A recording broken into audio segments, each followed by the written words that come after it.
కాంగ్రెస్ ప్రభుత్వం అధికారంలోకి వచ్చిన 4 నెలల్లోనే రాష్ట్రాన్ని సర్వనాశనం చేసిందని బీఆర్ఎస్ అధినేత కేసీఆర్ నిప్పులు చెరిగారు. చేవెళ్ల ప్రజా ఆశీర్వాద సభలో పాల్గొన్న కేసీఆర్ కాంగ్రెస్ నేతలకు పాలన చేతకావడం లేదని విమర్శించారు. ప్రజా పాలనపై సోయి లేకుండా కాంగ్రెస్ నేతల పాలన సాగుతుందని ధ్వజమెత్తారు.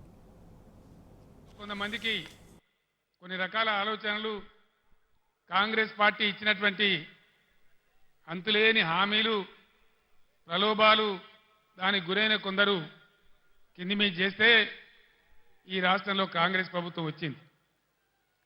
4 నెలలు గడిచి ఇప్పుడు 5వ నెల జరుగుతూ ఉంది. ఏ ఒక్క విషయంలో కూడా ఒక పాలసీ కానీ వాళ్ళు చేసినటువంటి ఎన్నికల వాగ్దానాల మీద చిత్తశుద్ధితో కూడుకున్నటువంటి కార్యాచరణ కానీ ఎక్కడ కూడా కనపడతలేదు.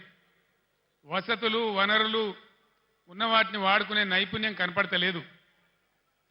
10 ఏళ్ల కింద మనం మర్చిపోయినటువంటి ఇబ్బందులు మళ్ళీ మన కళ్ళ ముందు కాపాడుతూ ఉన్నాయి. రాష్ట్రం వచ్చిన కొత్తలో చాలా ఇబ్బందికర పరిస్థితులు ఉండేవి. కరెంటు కోతలు, కాలిపోయే మోటార్లు, పేలిపోయే ట్రాన్స్ఫార్మర్లు, అందని సాగునీళ్లు, మంచినీళ్లు, చాలా ఇబ్బందులలో తెలంగాణ రైతాంగం చెట్టుకోవలు గుట్టకోవలు ఉన్నటువంటి పరిస్థితి ఉండేది.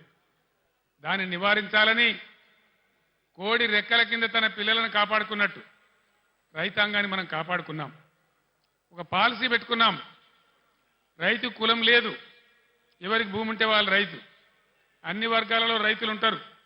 అందుకోసం వాళ్ళని కాపాడాలని, గ్రామాలు పట్టుకొమ్మలు కావాలని పట్టుబట్టి ఒక 5 పథకాలు పెట్టి ప్రపంచంలోనే ఎక్కలేనటువంటి పథకాలు పెట్టి రైతాంగాన్ని కాపాడుకున్నాం. రైతు బంధు దేశంలోనే మొట్టమొదటిసారి ఎకరానికి 10,000 రూపాయలు ఇచ్చేటువంటి రైతు బంధు కార్యక్రమాన్ని తీసుకున్నాం. 24 గంటలు రెప్పపాటు పోకుండా, మోటార్ కాలకుండా, ట్రాన్స్ఫార్మర్ కాలకుండా ఉండే విధంగా నాణ్యమైన కరెంటు సరఫరా చేసుకున్నాం. రైతు చనిపోతే, ఒక గుంట భూమి ఉన్న రైతు చనిపోయినా ఆయనకు 5 లక్షల బీమా వారం 10 రోజుల్లో వచ్చేటట్టు ఏర్పాటు చేసుకున్నాం. అదేవిధంగా రైతుల పంట మొత్తం ప్రభుత్వమే కొనుగోలు చేసి నేరుగా వాళ్ళ బ్యాంకులలో రైతు బంధు వచ్చే విధంగా చేసుకున్నాం. అదేవిధంగా ఇట్లాంటి కార్యక్రమాలతోని రైతులలో ఒక ధీమా, ఒక ఆత్మవిశ్వాసం కల్పించగలిగినాం. అంబేద్కర్ గారు వెనుకబడిన తరగతుల గురించి పోరాటం చేసిన జ్యోతిబా పూలే గారు చూపించిన మార్గంలో గత 70 ఏళ్లలో లేనటువంటి 1100 గురుకుల పాఠశాలలు, వాటన్నిటిని జూనియర్ కాలేజీలుగా మార్చుకున్నాం. అవన్నీ కూడా మీ కళ్ళ ముందర ఉన్నాయి.